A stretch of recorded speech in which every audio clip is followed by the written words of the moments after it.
Um, Dan and I first did a deal maybe 4 or 5 years ago, and he brought us in on a transaction, a small machine shop, and we had a lot of fun with that deal. Did quite well, and then since then we've just kind of been going back and forth. He'll have a deal, bring me in on. I'll have a deal, bring him on.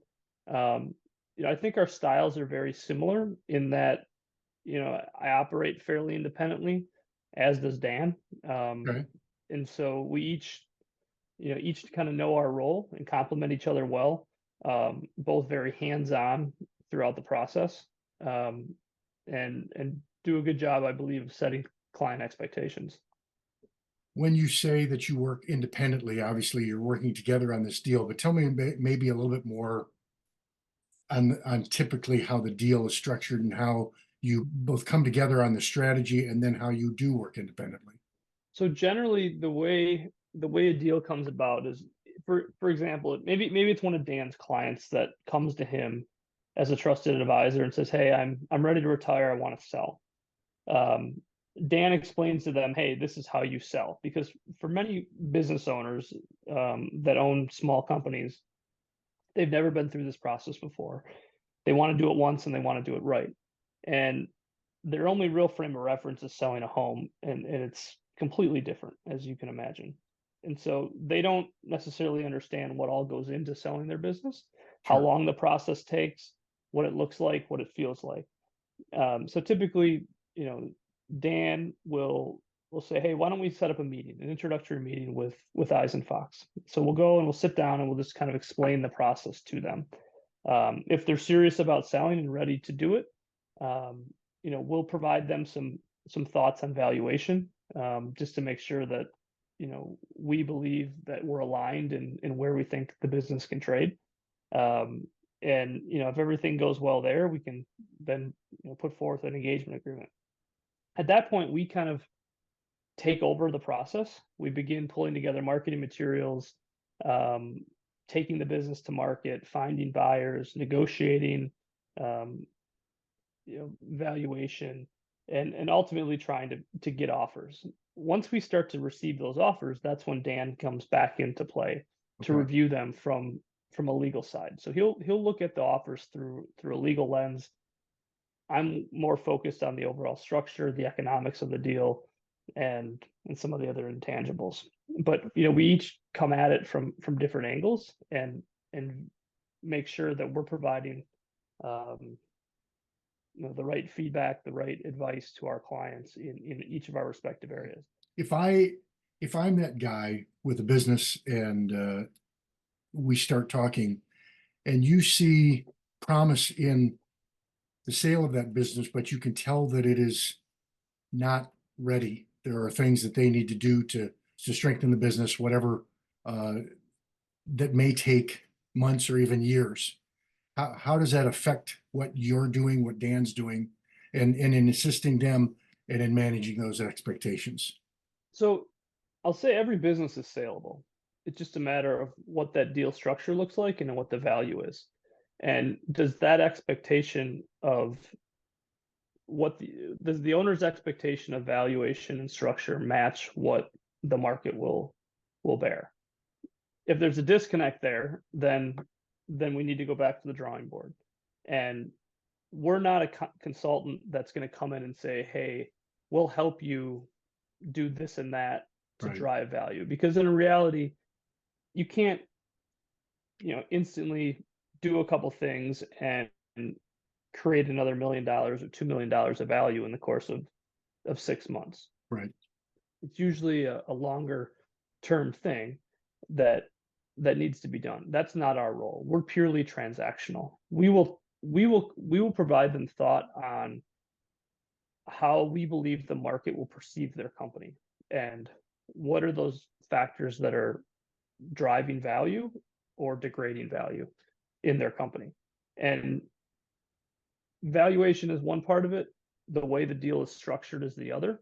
Um, a business owner may want $10 million for his company. And generally, when they say that, they want $10 million of cash.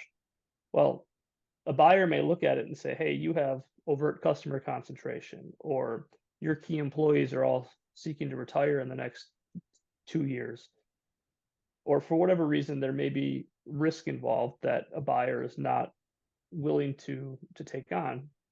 And so the transaction will be structured in such a way that purchase price is deferred or risk is shared between buyer and seller. And that $10 million isn't all paid in cash. Um, Someone may say, we'll give you $2 million in cash, but we'll give you $20 million in upside. You know, the owner then needs to say, well, I have all this upside opportunity, but what's the likelihood that it's actually going to come to fruition? Versus, hey, I want this cash. And that's where we step in and say, hey, we believe the market will look at your business this way. We believe that this is reasonable. This is a reasonable structure, or on the flip side, you should expect to defer some purchase price for these sorts of reasons. And so we can look at their business and say, here are some factors that we're seeing. But at the end of the day, it all comes down to managing expectations. Sure. And making sure that we're aligned with what we believe can be achieved in the market. And that's from a valuation standpoint, that's from a structure standpoint, and then from a legal terms standpoint, that's also part of it. Because at the end of the day, we bring the owner the deal, we help put together the transaction and deliver them the gross proceeds. What Dan does is ensure that they get to keep all those proceeds.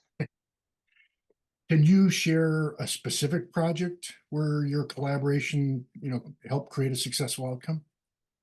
I mean, every deal that we've done together, we've had a successful outcome. Give me a for instance. I mean, whether it's specific names or not is less important than maybe the size of the deal, the type of the deal, and maybe a challenge that you faced that you overcame to keep everybody's expectations and meeting them. Why I've enjoyed working with Dan is that the process have always gone relatively smoothly.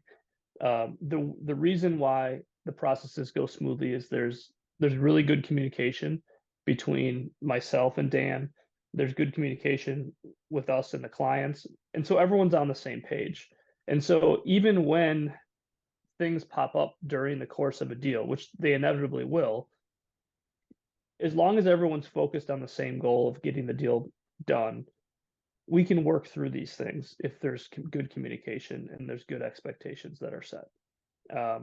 And so there isn't one specific bump in the road that I can think of, because there's always bumps in the road, but there's never been an instance where we couldn't figure something out. We always were able to work through challenges that we had. Are there kind of key factors that contribute to keeping clients satisfied?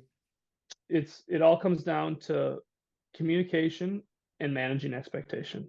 Yeah, and that's where Dan and I work well, because he's done a number of transactions, I've done a number of transactions, and when things pop up that may not necessarily be to the client's liking, what we can explain to them is that, hey, this is typical, or this is not typical, what you're asking for, what's being asked of you, based upon our experience. And it helps that we're both there. We can challenge each other. We're not afraid to challenge each other about a position that's being taken. And I think that's where, again, we've worked well because of the experience that we have doing transactions, both independently and together. I've worked for years and years and years on my business. I've come to an age or a spot and have resolved to sell this business, whatever it may be. What should my expectations be in bringing you in? So for someone who's never been through the process before, has no real idea of what it looks like or feels like, it's a process that takes anywhere from 6 to 12 months. It may even extend longer than that. We do our best to put together a competitive process, which means that there's multiple buyers at the table. I always say that my goal is to provide tough decisions for my clients to make, because there's multiple options for them to review. their involvement varies along the way. I ask a lot of them up front because I'm learning their business alongside them. Given the niche that we play in, small, lower middle market companies that generally have below $5 million in EBITDA, um, it really varies on what industries we're working in. One day we could be working with a SaaS company. The next day we could be working with um, a manufacturing business or a distributor. There is commonality amongst those companies, but there's nuance with each, and there's market dynamics within each that we need to understand. So we do lean on the clients to help us get up to speed. But once we've got a good understanding of the business, we pull together our marketing materials. We go out to find different buyers. Buyers may vary as well, or not may, they will vary in terms of what their complexion is. Someone may, depending on the size of the company, may look at it as a platform and buy it as something, keep it right there, and then build upon it. A lot of times, what we're doing is we're doing add-on acquisitions, given the size of our clients, which means that we're selling our client's business to someone that already has a business, and is much larger and is buying it for some competitive advantage. Maybe it's access to a new geography or a new product line or whatever it may be. Um, and those transactions work well because a lot of times they allow the owners to be able to step away. Whereas some other times the owners aren't going to be able to do that if they're buying just the company and creating a platform of it. So a lot of that is just understanding what the owners are looking for. Sometimes valuation isn't the most important thing. Most times it is, but I always say 1A is price and price. 1B is structure, and 1C is make sure my employees get taken care of. And that's what that's how we approach things. But then there's other intangibles as well, like, hey, I don't want to stay on beyond a 3-month transition, or hey, I want you to buy the real estate, or whatever the other things may be. We work to understand what the client wants and go to market accordingly, and make sure that those key items, again, this comes back to managing expectations, are known, so that when we're going to market with a buyer, we can explain to them, hey, our client isn't looking to roll over proceeds and doesn't want to hold equity in your company in the acquiring business going forward. They're looking to exit and have a clean break, or hey, it's imperative that you purchase the real estate with this business. As long as we know what those things are up front, we can accommodate. And so it's just making sure, again, there's good communication. We're all on the same page. We're clear on what's expected of us and what the owner wants, so that when we go to market, we can properly communicate and solicit offers that hopefully meet and exceed expectations. Lastly, can you give me a bit of a testimonial for Dan? What makes him a good business lawyer, especially in helping do these deals? Yeah, I'll say Dan's experience doing transactions is evident. He's seen a lot, and this is certainly a space where you learn something new on every deal, and so having a depth of experience is helpful. He also has a good demeanor about him that doesn't get too high, doesn't get too low, knows how to stay steady, because for our clients this is an emotional process, and making sure that they know that we're experienced, that we're there right alongside them to help them through it, and kind of keep their nerves calm is ever important. I say that many times we play more of a psychologist than we do investment banker. The numbers will speak for themselves. It's working the client through the emotional part of the process, which is the tricky part. Dan understands how to do that, and just has a good business acumen as well to understand from a buyer's perspective where the risks are and what they're how they're looking at the deal. And so understanding that holistic picture of the transaction is really helpful. But I don't know. I mean, Dan and I have really had fun working together. I mean, for the last 4 years, 5 years, we've done a deal together each year. And as a kind of frame of reference, I mean, we do mean, last year I did 7 deals, but typically, 3 to 4 deals a year. And so, Dan's been a big part of my business each year, and we've found a lot of success, had fun, doing these transactions, and certainly want to continue to find ways to work together. And I just think that his focus, his size, companies that he's working with, the types of clients he has, is just a really, really good fit for the type of businesses that I work with and the type of business owners that I seem to find success with.